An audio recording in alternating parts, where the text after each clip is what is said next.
Hey, writer, ready to take your fiction to the next level? Whether you've just got a great idea or you're already stuck in the murky middle of writing your book, the Wicked Good Fiction Bootcamp I designed just for you. This 8-week self paced online course gives you the tools, the guidance, and the support you need to get to the end of your book and know that it is wicked good. Head to suzyvidori.com/bootcamp or follow the link in the show notes for more information and get started today. I'll see you inside where I'll be there to support you as you comment and share your work throughout the course.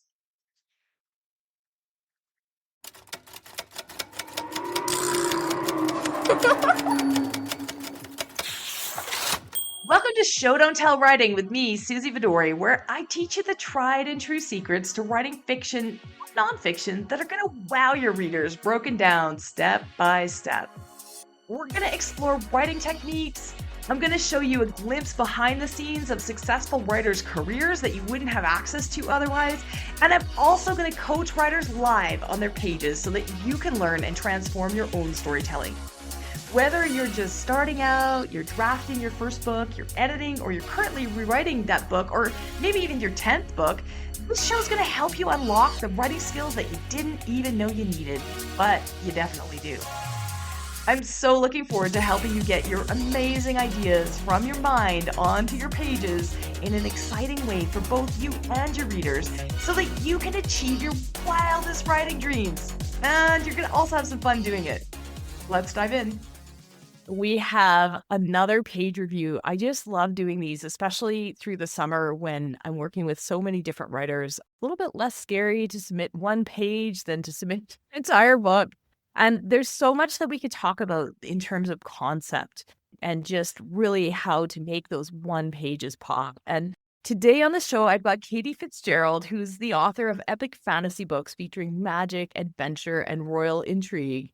She's got one book out already. It's a prequel. It's a novella. And book one in her series is coming out in September. And then this page that she submitted is actually from book two. So we talked about all kinds of things on the podcast today, including how to have different entry points into your series, how to do a book two, and what needs to be on the opening page. I like it when they give me the opening page. It's a lot of fun. So Katie has pursued art her entire life, starting at the precocious age of 13. She finished her first novel, which remains unpublished, in her 20s, which she calls the progenitor of the Cyrodian series, but has been lost to the decay of digital media. She swears there's still a printout somewhere in the garage. The need for an income entailed a 20-year career in technical writing in Silicon Valley, a career in decorative and fine art, and finally back to her first love now, fiction writing, primarily fantasy. Her goal is to entertain you and hopefully leave you feeling happier than when you started the story. Katie lives in the Santa Cruz Mountains of California with her husband, 2 kids, and the world's happiest dog.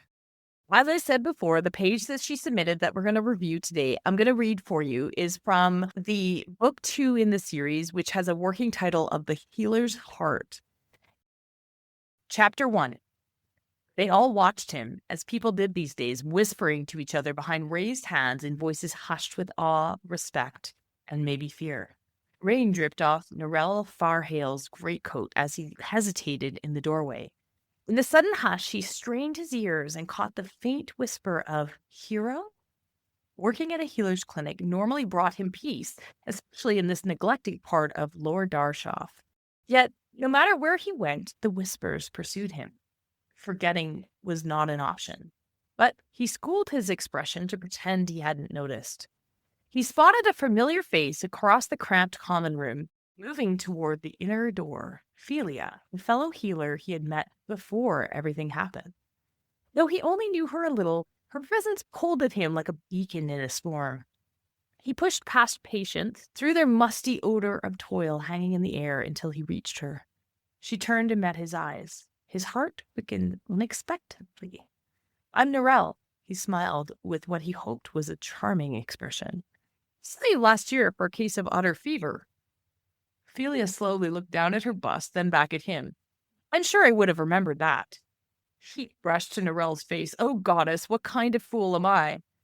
Philia held his gaze a moment longer, then burst out laughing. Of course, I remember you, Lurgen Narelle Farhale.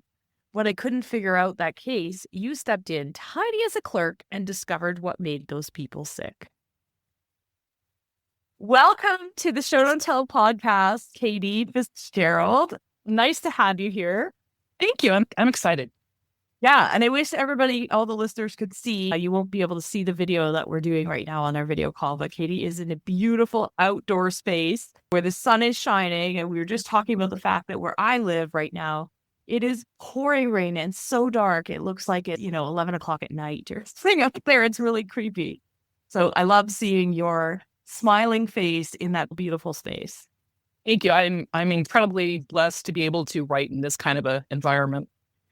Yes, I'm also an outdoor writer myself. And this morning I had my coffee and did my first morning routine things for work on the porch, even though it's pouring rain.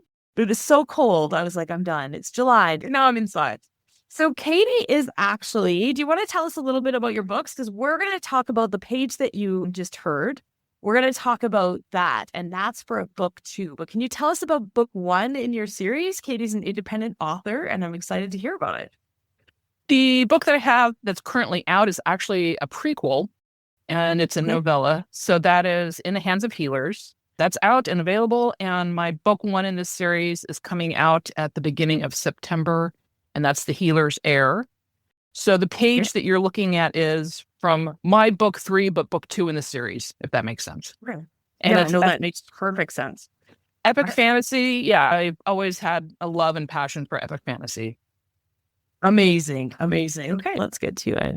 Because book 2, there's so many things. So if you had a prequel, so you've already written a second book in the series, right? Because book 1 is sort of the second one. And there's so many tricky things that happen. How did you find that when you went to write that second time? Did you find that you had to figure out how much to recap and how much to tell? Because that's usually what people find when they're writing a book 2. Yeah, it is challenging. In fact, I was just discussing this with some other writer friends that I know.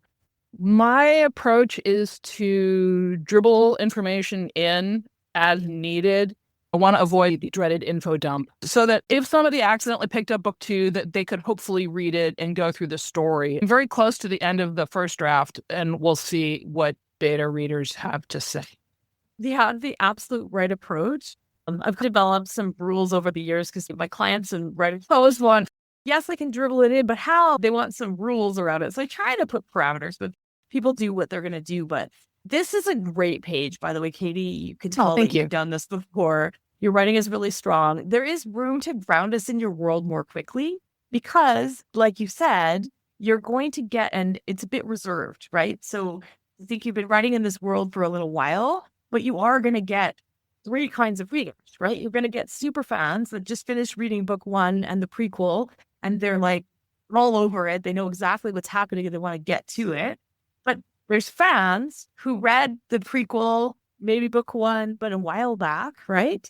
Or they skimmed it, or they're really fast readers and they don't remember and they've read like 100 books in between. So you got to satisfy those guys. And then, yeah, you're going to get new readers, which happens. Sometimes I meet writers. I love that you said that you're going to get new readers. Sometimes I meet writers who say, yeah, I don't think they have to read book 1 for this to make sense. I'm like, well, you're going to get people that find you on book 2.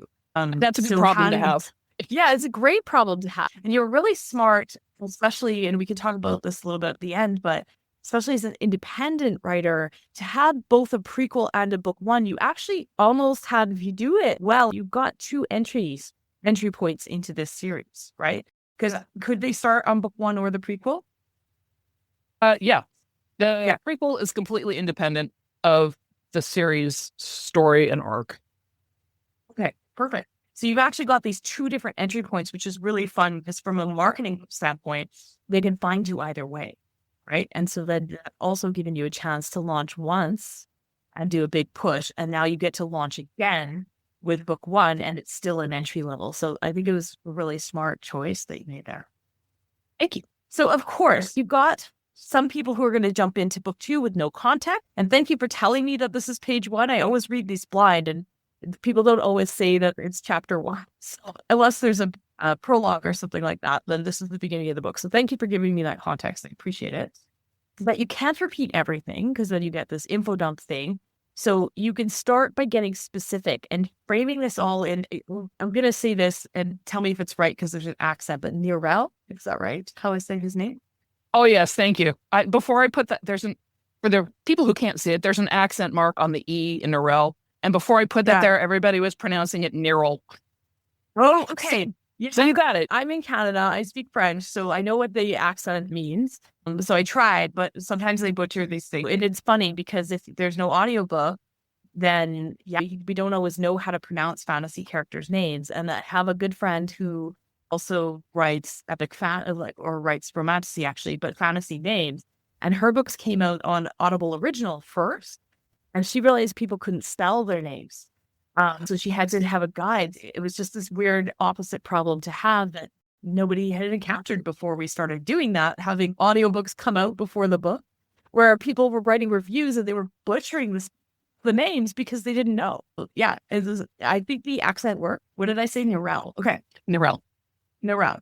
So is that the same point of view character as you had in book one? Same POV in book one. The prequel is his mother as the main character. Okay. So perfect. So we will have, for those fans and super fans, you will have had some context in his head already, which is good. And presumably in book two, he's a slightly changed person. Definitely. Than we was when we met him in book one. Perfect. So some of the things that I would love to see you play with, rather than info dumping, which is what happened in book one, is to really highlight those things that have changed, right?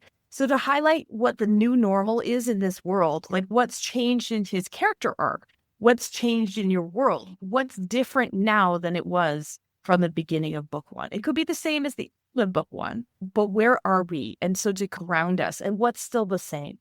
So yeah, and you talked about dripping, and that's exactly the word that I've used here. Start early, dripping these details through your story, right? Dripping is exactly the way to go. We don't want to have, 3 pages of, by the way, this is what happened in book one.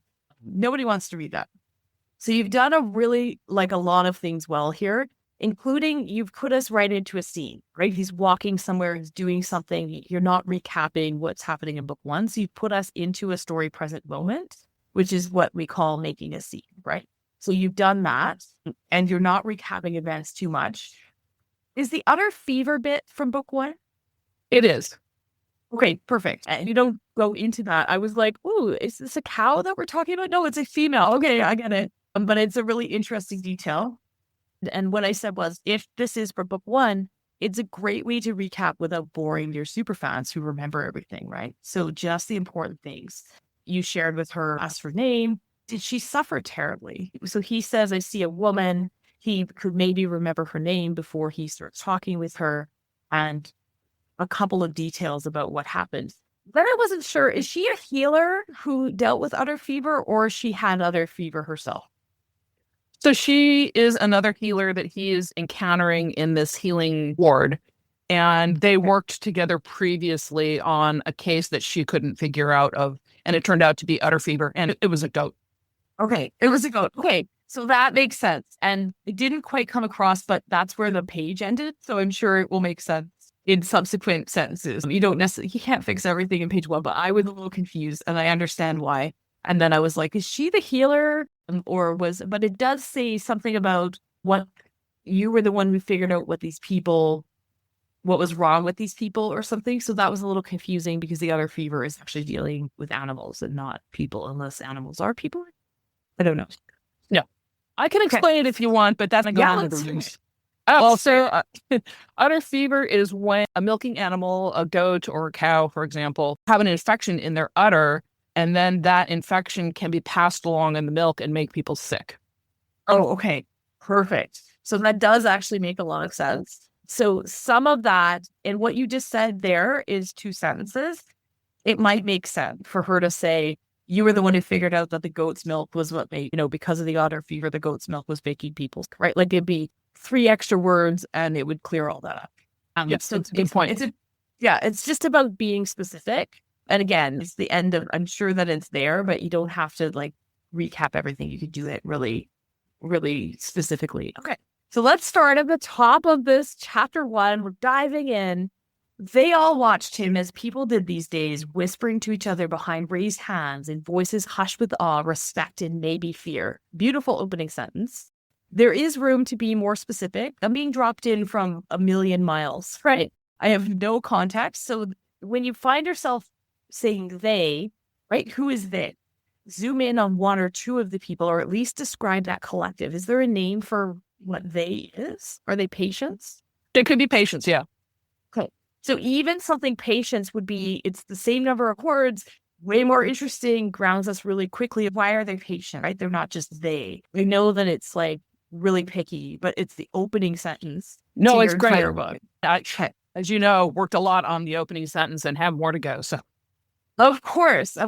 Yeah. And it's great, but get as specific as you can. This is how you're going to avoid that info dump, is by making everything don't change what's here. Just make those words really specific and use them all. Make them do more work, right? The sentence could do more work without being changed, the structure or anything like that. So the patients all watch. Now, as people did these days was an interesting statement. Is that because of something that happened in book 1? So now the world has changed? Yes. So as people did these days, so that was really interesting. I don't think you can necessarily explain that in the opening sentence, but I wanted to make sure, that it actually was something that was important, which it is. I would read on, as people did these days. Well, what do you mean? I would read on, whispering to each other behind raised hands and voices hushed with awe, respect, and maybe fear. So you've done a really good job of setting that stage. I think the one thing was like, I don't know where he is. Patience helps a lot. Patience would help a lot because it would tell me a little bit, and I would keep reading. So there's rain, right? So there's rain in your world. Rain dripped off Narelle Farhale's great coat. I don't know if I'm saying these right. As he hesitated the doorway. Okay. So here, the doorway of where? Again, the faster you can ground us, the better. The doorway to the clinic or you say it later, but why not? Why not just say it here and then you don't have to explain it later?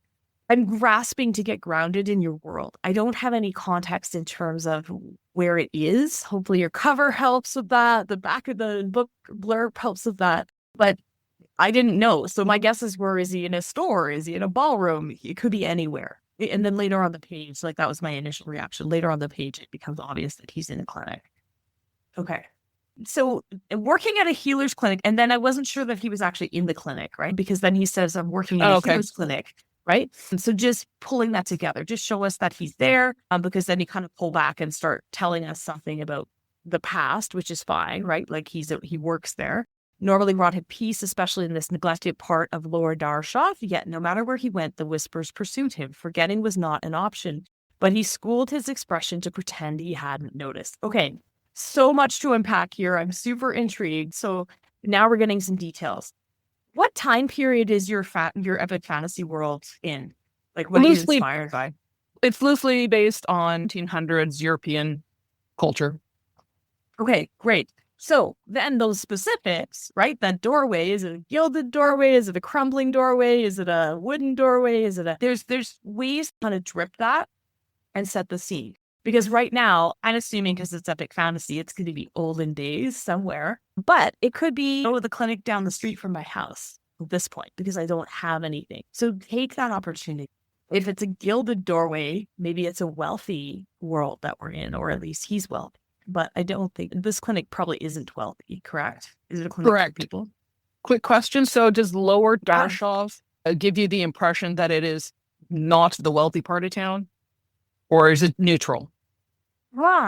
That's a good question. There's lots of hints in that lower. Now that you say that, I would say, it doesn't sound ritzy for sure. Is it like the outskirts, or the lower lower in the olden days often meant that you were prone to floods and prone to no views, things like that, or you're downstream from the sewage. Yeah, I think it's a good job. And Darshav, is that like Russian? And like it sounds Eastern European, or it does sound Russian. Now I wasn't intending it to be. The ruler's last name is Darsh, so it is a play on or named after the ruling family. Yeah, so it works. It definitely works. I'm just trying to, you're asking me to comment on what the name invoked, and really, it does sound very Eastern European just because of that the end. But it works no matter where it is. Okay. So there's an opportunity here. We're 3 paragraphs in. So just watch those sentences. I know we can be really picky on chapter 1, page 1 of the whole book, but you're not going to pay the same attention to detail on every single sentence in your book or you've never finished the book. But yeah, get us grounded as quickly as you can would be just what I would say. There's nothing wrong with what's here. I would just add to it. And because, we're on the Show Don't Tell podcast and I can talk about Show Don't Tell all day long and adding those specific details I want to know. Especially in epic fantasy, your scenery is part of it. And you as the writer could probably, do you see this playing in your mind as you're writing? Oh, absolutely. Yeah. So you're going to find, I like to talk about this, but in terms of brain science, about half of the people in the world have that happen. Not everybody. Now, there is a disproportionate amount of writers and avid readers who do have that happen because it's cool. And if we get that experience, then we probably will be doing it more. But even for writers who don't see that movie in their minds, then it's especially important to pay attention to what details and get beta readers to actually react to these moments. But if you see it, put down a little bit of it. Help us, because when you read it, you see it, but we can't. I could read this and think I was in 2025. I'm not. Yeah. I hope I'm not. I don't want to be, but there's nothing here that gives me a hint. Okay. I was saying, you were talking about names. We've got Rel Farhale and Philia. So Farhale and Philia are both F words, and that came out wrong. They're not F words. They start with F, but just especially in fantasy words, in fantasy names, it's really hard to hold them all in your head. So I don't know if those names are the same from. They probably are the same in book 1, so it might be too late. But just watch that you don't have too many similar names because it is hard for readers. It's one of my pet peeves. I absolutely understand. Yeah. And you know what? With the advent, and we were talking about audiobook earlier, with the advent of audiobook, you also have to say them out loud because if they sound similar, even if they don't look the same on the page, then they're difficult as well. Okay. So we've got here, I love this detail. He only knew her a little. Her presence pulled at him like a beacon in a storm. You're starting to really use some imagery here. Beautiful. Good job. Nice detail. And the beacon in the storm tells me that maybe there's some kind of military or some kind of directional explorer in him. Like, I don't know. Why would he use that language? Why does he know about a beacon in the storm? I love that. Does it have anything to do with what he does? No, it was just an appropriate metaphor. Yeah, totally appropriate for the time. Okay. And then you've got some more through their musty odor of toil hanging in the air until he reached her. Beautiful showing details. You're using all your senses. I can really feel like I'm in that room. I still don't know what time period I'm in, which needs to be fixed. But other than that, all the smell detail is great. Was this a meet cute? Is there going to end up being some tension here? Or a re-meet cute? Because they met in book 1? She turns into his love interest. Okay. That's great because that's what I expect from this, right? That his heart quickened unexpectedly. You're giving me a quick moment. So I love that's on page 1. Did you have any kind of romance in the prequel or in book 1? No, straight up Okay. quest action. Perfect. So it's something to pay attention to. It's something that I had to learn the hard way personally. When I was writing my series, because I had a strong romance in book 1 of my series, and in book 2, then book 1 came out, I was working on book 2, and people were like, oh, I can't wait to see what happens with the romance, and you did that so well, and it was so lovely, and I realized I was becoming known for writing romance, and I didn't have a romance in book 2. So I had to quickly pivot and be like, whoops, I don't want to disappoint my readers. So hopefully it's not like all about the romance in book 2 because you're going to have different readers for that. And she's shaking her head. No, we're going it's a secondary arc, yeah. Perfect. But it's good to give them a heads up. There's going to be something happening in this book that's different than in book 1. And as writers, we love to do that, to mix it up. But we also have to pay attention to what our readers like. So I love that. Okay. So I'm Narelle. Okay. So here I'm Narelle. He smiled with what he hoped was a charming expression. I love that. I was just saying, you don't overuse it here, but smiled is one that I see. I think that day when I was looking at this page, I'd seen it like 5 times on somebody else's page. You don't overuse it here, but just watch because smiling is one of those ones that can be really overused. So watch your frequency, but it definitely works here. What he hoped was a charming expression. I love it. And then I see now what the ruse is here, that I saw you last year for a case of utter fever. She makes a joke that her breasts, she might remember that. Now I understand the joke, but I didn't understand it from these sentences. So just make sure that at least it's there after that we actually understand that she is not a goat. Never would have anticipated that. But that's the thing, is we put things on the page, and then I sometimes as an editor, I have to be really brave because I know that isn't probably what it is, but I'm like confused by it. And I still thought, like, even by the next sentence, when she looked down at her breast, and I was like, okay, she's not a goat or a cow. And yet, or maybe this is just how we talk about them in this Europe, open to anything. It's like, we call it, I talk about the doorway effect. You're walking around your house, you're late, you can't find your car keys, you're walking around your house, you go in the kitchen, you go in the living room, you run up the stairs, you go through the bedroom, you say, oh, I forgot to make the bed, and the window shades aren't drawn. And so we as readers have the same thing happen when we're dropped into a story or dropped into a new chapter where we trust you so much. So what happens is your brain resets and has to say, I'm in the bedroom. So it starts picking up those grounding details, right? And it can't remember. It resets. It forgot that you were looking for keys when you go into a new room. It's an actual like psychological phenomenon. The same thing happens here where I don't know. I'm open. If you want to call breast udders in your world, then you can. I don't know why you would, but you can. So I'm totally open as a reader. And sometimes I have to be brave and be like, hey, this is what I thought. And then the writer's like, what?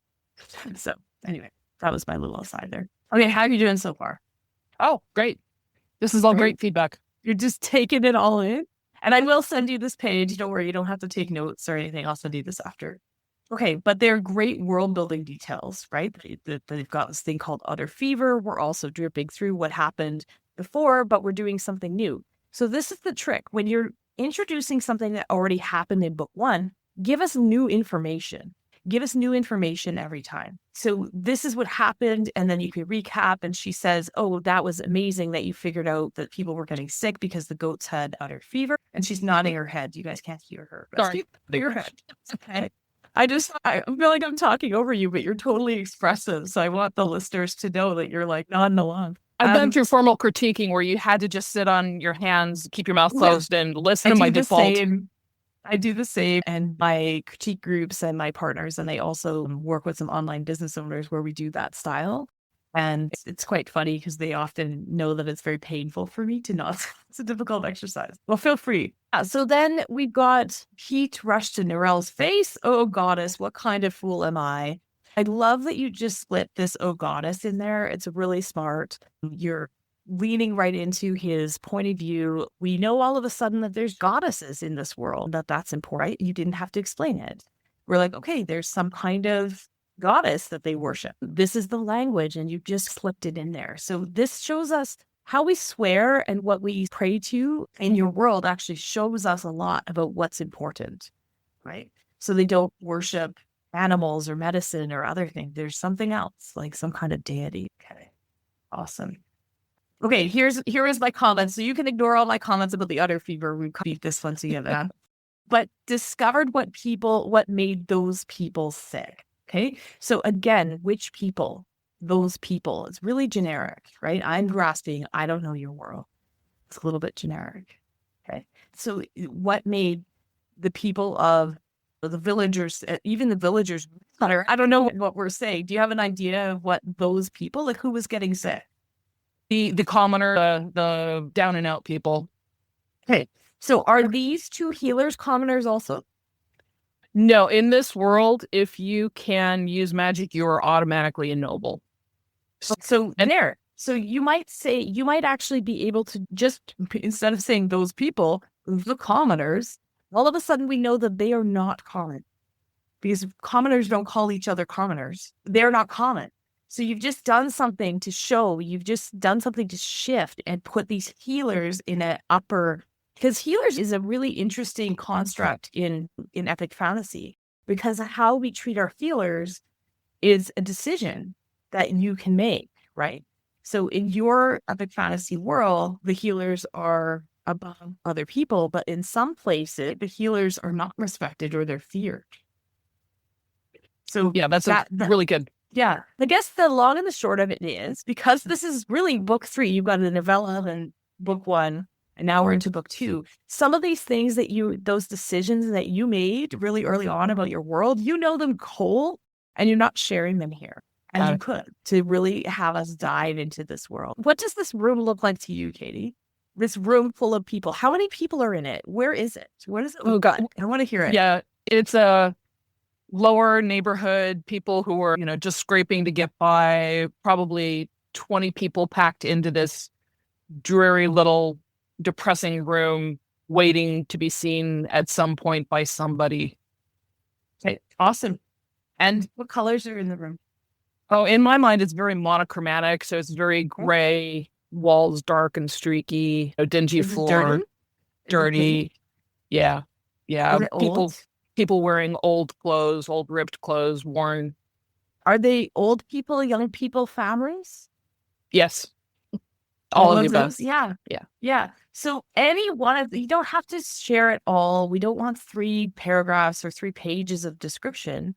But, there were dozens of people packed in there, helps me there, to show. And do the healers also have monochromatic clothing?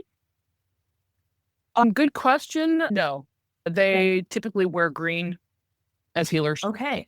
So when he sees the healer across the room, this is like all these things that you could do without having to describe everything. But when he sees her across the room, her green stands out amongst the browns and the dingy ripped clothing the other commoners were wearing, right? Like something visual to show they would be beacons in a storm because they are dressed differently. There are physical reasons why that's happening. So one of the things that, especially in a magical world that we can do to make it feel really special is we can use color palettes, right? What does the color palette of the world look like? You already know it. It's in your brain. But if you haven't painted it into your scenes, we can't see that.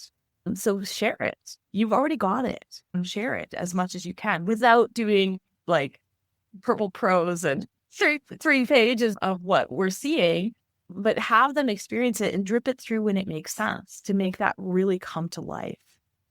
That's really good feedback, particularly with the opening page. What I've struggled with is not bogging it down in too much detail and grabbing the reader into what's happening. So so those descriptions, right, they need to be dripped in rather than here's all this information. Yeah. So this is a great way to start it, right? And then notice the sentences that aren't doing enough work and just see what you can swap out and watch for those really generic words. We all have different things, and every single book I write, I have different issues with that I teach other people to do. And then I don't do it with my own writing because you can't do everything. But yeah, that's what I would say is watch for those really generic, those people, it's really fast to just swap that out with a stronger world building word, commoners, or whatever that ends up being. And I don't think it would have to be that much longer to be able to do that. No, I really like that because you're right. It's not bogging it down because what you've suggested is just swapping one word for another. And that makes perfect sense. Yeah. And I think that's the biggest thing. People think that show don't tell has to be this flowery language that we're inserting, and people are afraid of it because they say, my book is already, I don't know, how long is the book already? How long is it going to be? Probably pretty long, as I see from your face. Yes, pretty long. What's their target? Yeah, go ahead. My target was 100,000 words. Yeah. And I'm about a quarter of the way from the end, and it's already at 90. So we're going right. And so what I don't want to do is give you advice to add all kinds of stuff in, and then you're going to go away and go, that's impossible. So we want to show, always when we're adding in these showing details, it's how do we make what's already here shine? I'm not about go and rewrite everything, but how do we take a manuscript and make it work the hardest it can? How do we take each phrasing that we have and make sure that we're adding it in? When I work with writers, sometimes I work directly with one publisher who has a limit on a debut novel of 100,000 words, which is not uncommon.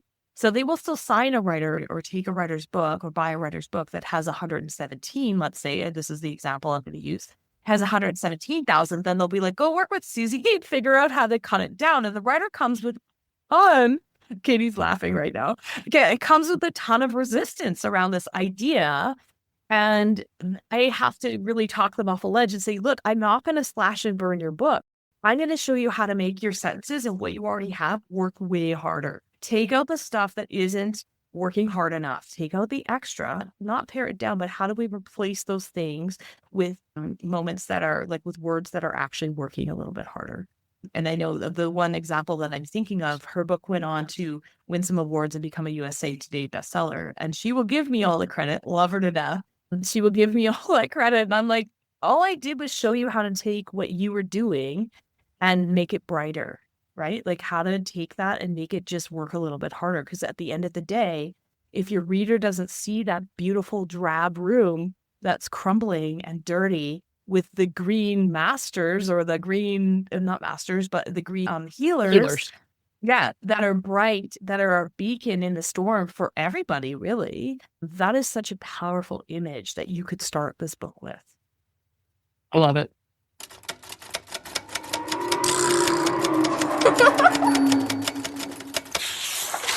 Thanks for tuning in to Show Don't Tell Writing with me, Suzy Vidori.